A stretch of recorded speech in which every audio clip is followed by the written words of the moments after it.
Okay, here we are again, July 8th, 2020. Nice little much needed rain going on.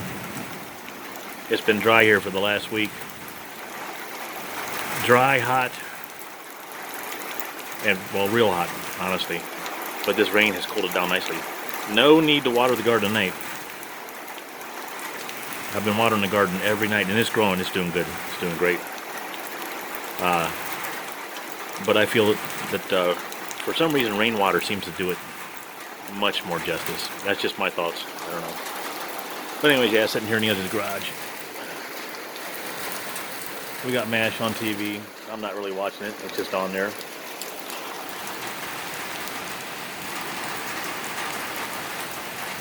Relaxing and enjoying the nice little rain we're having.